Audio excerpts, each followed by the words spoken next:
I'm Noreen. Welcome to Voices of the Erased, where I share information related to the loving bonds of children and parents being erased and the consequences of this trauma. As we get into today, our question is: some claim parental alienation is junk science. But after part one of this three-part series, I want you to comment on how parental alienation actually is based on good or legit science.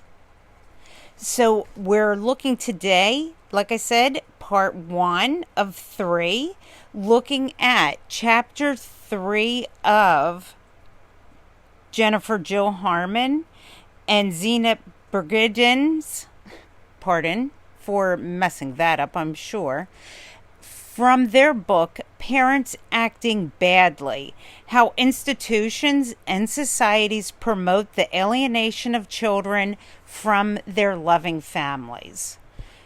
Chapter 3 is an important one, and it's titled, Is Research on Parental Alienation Based on Good Science? Let's take a look at what the ladies tell us.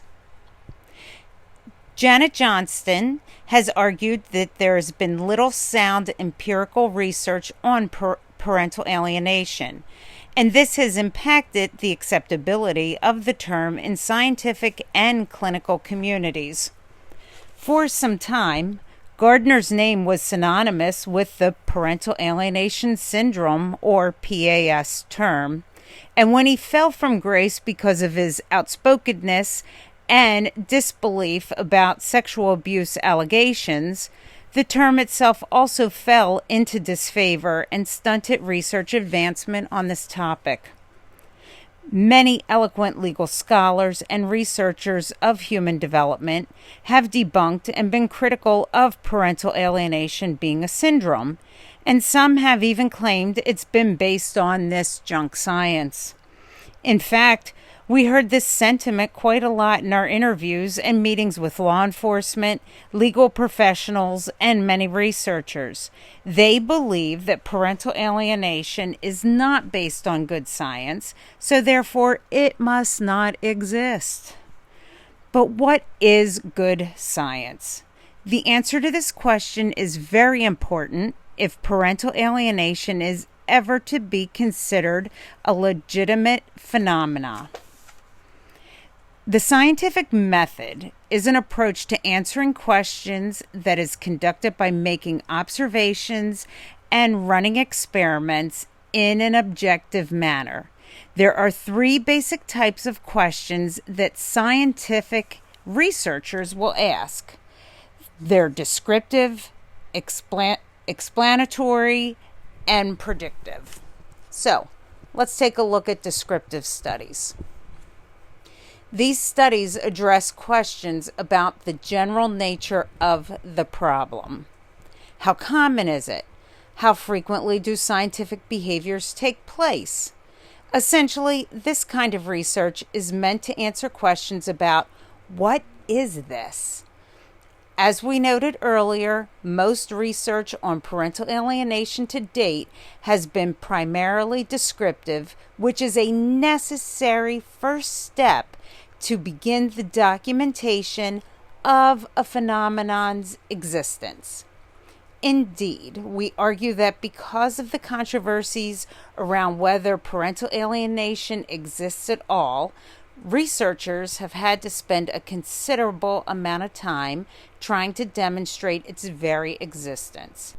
Therefore, we and others have argued that research in this area is in its infancy. It is not likely many people today would deny the existence of domestic violence, and much of the early research on that topic was also descriptive because the extent of the problem needed to be documented. What do our descriptive studies tell us about what parental alienation is? Research has documented a wide range of parental alienating behaviors reported by adults targeted by alienation. as well as children across the developmental spectrum. Although many psychologists working with divorced families report increases in the prevalence of parental alienation over the years, there's still debate among professionals about its actual prevalence. Parental alienation affects mostly divorced families, but it also exists in non-divorced or intact families as well. It's also an international problem, with parental alienation groups and organizations existing in countries all over the globe. A review of divorce cases in Rome, Italy, between the years 2000 and 2006 resulted in the identification of severe parental alienation occurring in 12% of the cases. Only moderate to severe cases of parental alienation typically make their way to the courts for intervention. So estimates of prevalence from legal case reviews are likely grossly underestimated. The data also doesn't include the families that have milder forms of PA or those families that actually lack the financial resources to seek legal intervention or to continue on the court journey. Amy Baker reports prevalence of parental alienation in about 25% based upon reports in New York in the Child Welfare Agency employees. And some researchers estimate the presence of parental alienation is, okay, are you ready for this? 2% to 80% of divorced families. This wide range suggests that there may not be consensus in terms of what people really believe PA is or the severity of the problem. Yeah, that's kind of a wide range, folks, huh? All right, back to the book. For example, 2% prevalence may reflect very severe alienation, while 20% may reflect more mild or moderate cases. The 80%, that could, reflect a substantial majority of children suffer some form of distancing after a divorce from one of their parents. It's, kind of wide there, right? Okay. So, William Burnett used a different approach to estimate prevalence. 20% of children and adolescents live in a separated or divorced household. And 20% of their parents' breakups involved high conflict situations that may be severe enough to lead to custody disputes. He then estimated that 25% of children and adolescents in high conflict breakups become alienated. Multiplying these values, he thus estimates that approximately 1% of children or adolescents have been alienated from at least one parent. All right, you're talking about 750,000 in the U.S. alone. And ready to make it real, that is about the same rate as those with autism spectrum disorder. Now, think about how many people know about PA or family bond obstruction, whatever semantic you want to use, and how many people know about autism spectrum disorders. Yeah, we got a way to go, folks, on our marketing campaign, right? So remember, when you have the chance, to always say kids need both parents. Very often, I'll put on my tweets or on my Instagrams, hashtag kids need, then both parents. All right, back to the book. Using a convenient sample of parents recruited online, our own research team asked 228 people whether they've known anyone who has exhibited very particular parental alienating behaviors, and whether they themselves have been the target or the perpetrator of these acts. The results were shocking. Reports of witnessing others engaged in parental alienating behaviors ranged from around 23%, like forcing a child to reject the other parent or signal the child not to approach the other parent at an event, whether it be family or school, to almost 67%. Again, an example would be yelling at the other parent right in front of your children. Among the 126 parents in the sample who were divorced or separated from the other parent, many reported being on the receiving end of numerous alienating behaviors. Around 14% of these parents reported that their child was forced to reject them by the other parent. That's a low end number. All right. And around 56%, over half, reported being yelled at by the other parent in front of a child. Between 21 and 30%, so up to 1 in 3, reported having their relationship minimized by the other parent, and many reported being the target of other negative behaviors. So that would be like the other parent told the child that they were sick, they were dangerous, they were crazy. You're talking like 30%, 1 in 3. Slander. Even though these parenting behaviors are very negative, a number of respondents admitted to doing many of them themselves. So, like 20% admitted to belittling the other parent in front of the child. So, this is the emotions speaking, and it's a tit for tat at times, and we got to put our emotions in check. And kids need both parents. Kids need all the loving adults that they can have in their lives. And if parents can't get along, that has to stay between the parents, not the kids. They can't be your mouthpiece. They can't be your best friend. They can't be your spouse or your sounding board. Okay.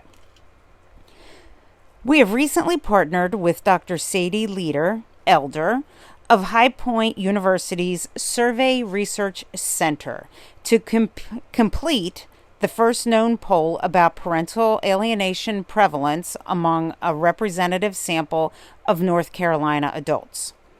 Using a random sampling method, interviewers contacted 610 adults over the age of 18 years and asked them whether they are a parent or guardian to a child and if they've been alienated from one or more of their children by the other parent.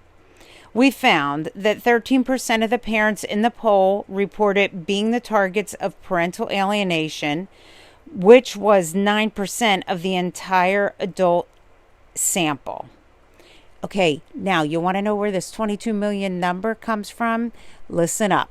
Here we go.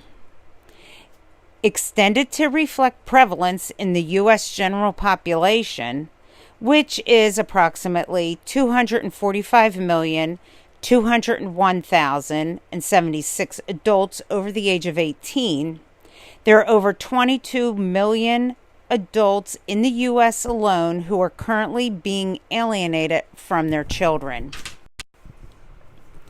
So let's talk about the next kind of research, explanatory research. Research can also be explanatory in that the purpose is to understand or explain certain relationships. In other words, the researcher is interested in seeing what specific factors are related to each other, such as how personality traits, relationship milestones, and specific dynamics of relationships are related or not to parental alienating behaviors.